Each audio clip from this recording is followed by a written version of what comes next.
తెలంగాణలో డ్రగ్స్ కట్టడికి రాష్ట్ర ప్రభుత్వం ఎన్ని చర్యలు తీసుకుంటున్నా సత్ఫలితాలు కనిపించడం లేదు.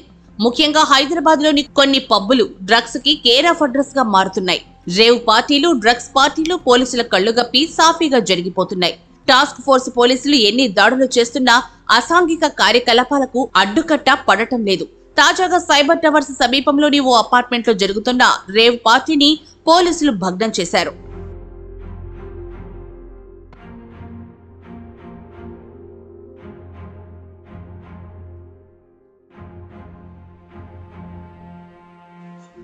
బేగంపేట ప్రాంతానికి చెందిన నాగరాజు యాదవ్ అనే యువకుడు తన పుట్టినరోజు సందర్భంగా క్లౌడ్9 హోమ్స్ సర్వీస్ అపార్ట్మెంట్ లో గురువారం రాత్రి రేవ్ పార్టీ ఏర్పాటు చేశాడు. దీనికి 14 మంది యువకులు, 6 యువతులు హాజరయ్యారు.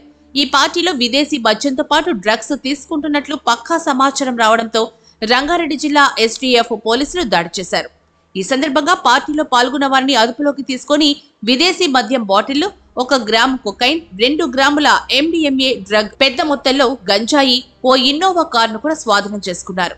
ఈ డ్రగ్స్ ని గోవా నుంచి తీసుకొచ్చినట్లుగా పోలీసులు గుర్తించారు.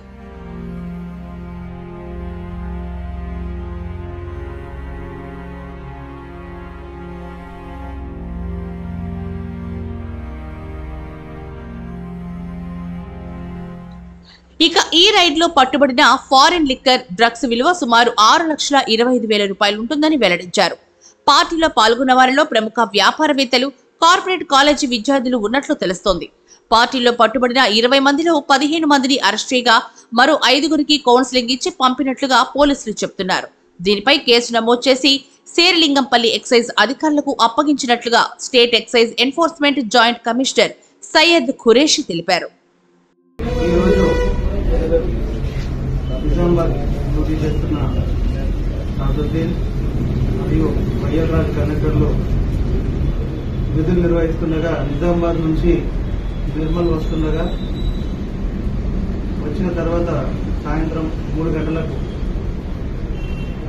బస్ స్టేషన్లో అప్పటి వరకు ప్రయాణం చేసిన ప్రయాణికుడు తన దగ్గర ఉన్న 2 లక్షలతో విలువ కూడిన బ్యాగ్ను బస్సులో మర్చిపోవడం, వెంటనే ఆ బస్సు యొక్క కండక్టర్ డ్రైవర్ గారు ఆ బ్యాగ్ తీసుకొని RTC అధికారుల దగ్గరికి వచ్చి ప్రయాణికులకు అందజేయాలని కోరగా వారి వివరాలను తెలుసుకొని అన్ని ధృవీకరించిన తర్వాత ఈరోజు ఇదే సమయానికి 5 గంటలకు వారికి అదే కండక్టర్ డ్రైవర్ మరియు RTC అధికారుల మీదుగా వాళ్లకు సంబంధించిన 2 లక్షల నగదు రూపాయలను వారికి అందజేయడం జరిగింది.